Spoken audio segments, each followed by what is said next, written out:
Try handing a spoonful of ordinary American peanut butter to a European or an Asian person who's never tasted it before. The most common reaction is surprise. Why does this taste like dessert? For hundreds of millions of Americans, peanut butter is just peanut butter, but in most countries, the same product is made from two ingredients: peanuts and sometimes a pinch of salt. No sugar, no syrup, no stabilizers. This isn't a random quirk of taste or a manufacturer's whim. It's the result of a 12-year legal war between the U.S. government and the food industry, a chemical revolution meant to save a jar from oil separation, and a legislative compromise that permanently defined exactly how much non-peanut could legally be called peanut butter. Today we'll trace how American peanut butter went from a health food served in sanatoriums to a sweet product that the food industry itself once tried to defend in court by arguing that consumers just want it that way. Peanut butter as an industrial product didn't originate in a kitchen. It began in a medical setting. In 1884, Canadian chemist Marcellus Gilmore Edson patented a process for turning roasted peanuts into a paste.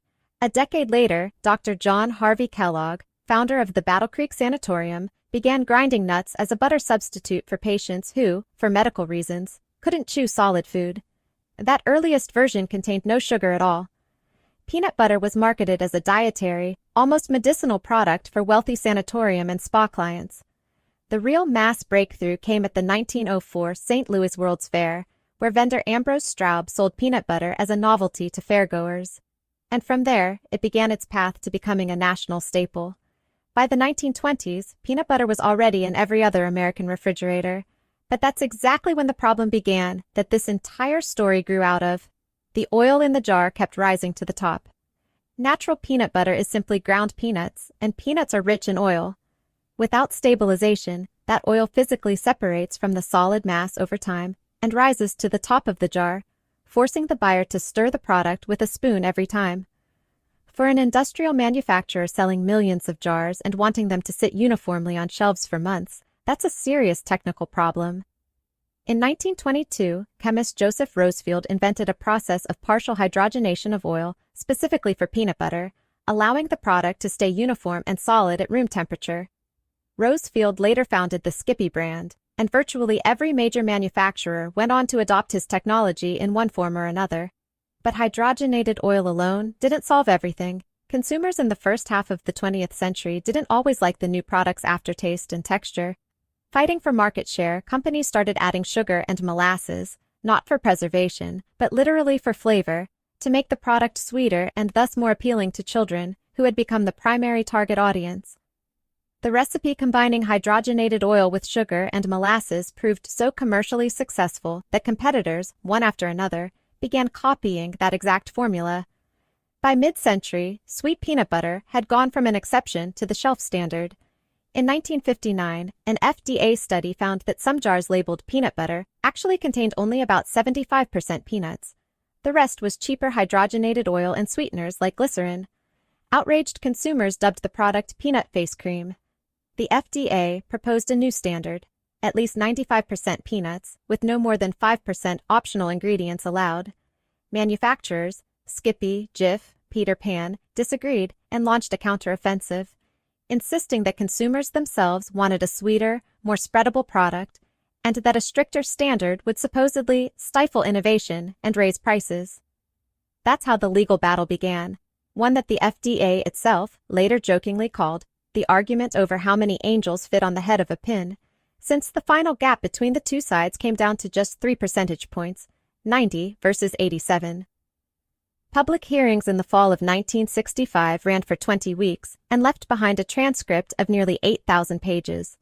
An FDA representative at the hearings put the core of the dispute simply: a shopper buys a jar labeled peanut butter at the store, and the only real question is how much actual peanut she's entitled to find inside.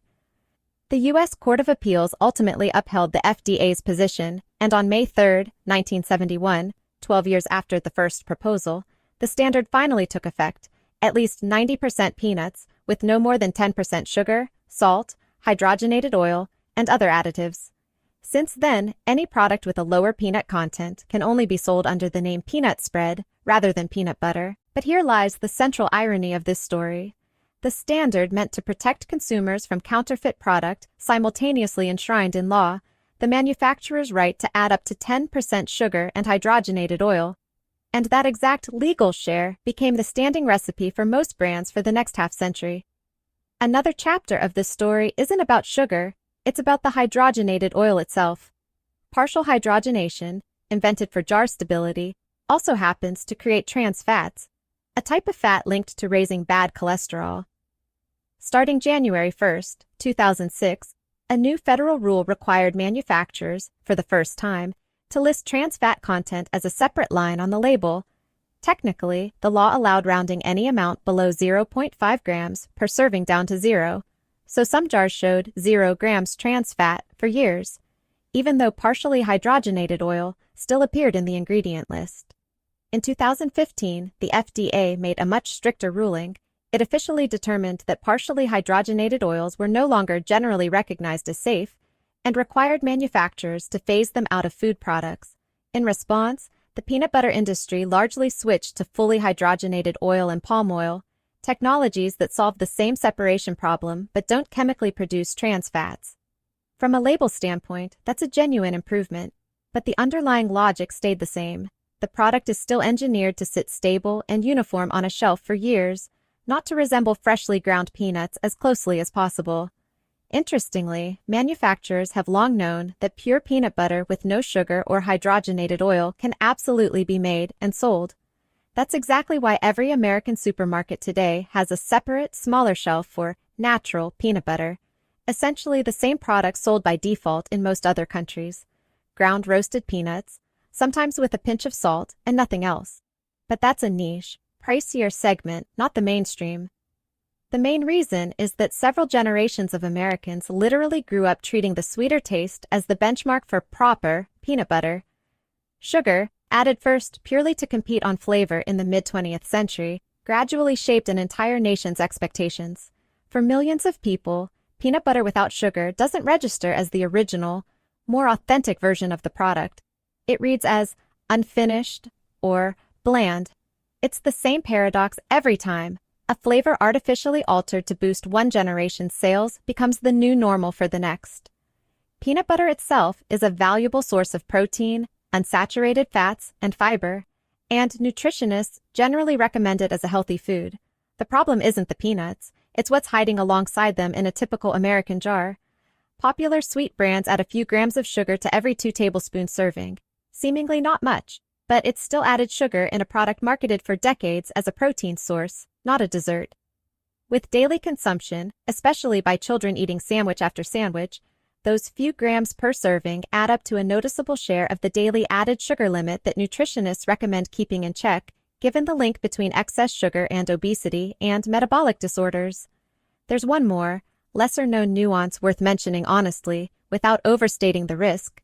Peanuts, like corn, are among the crops susceptible to the mold Aspergillus flavus, which produces aflatoxin, a recognized carcinogen.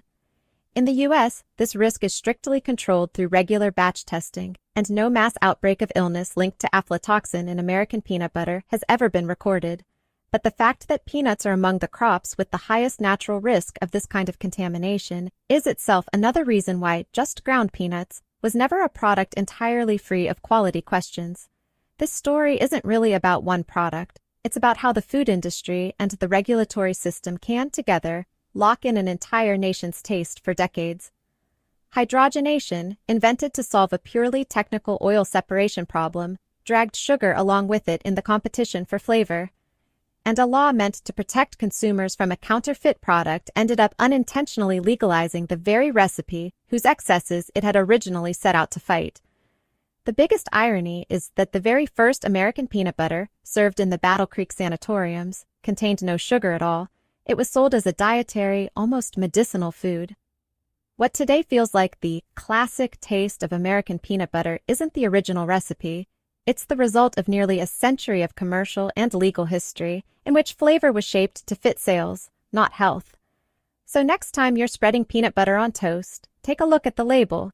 Now you'll know why it's so sweet, and what's really hiding behind the phrase, optimal ingredients. If this story changed how you see that jar in your fridge, hit like.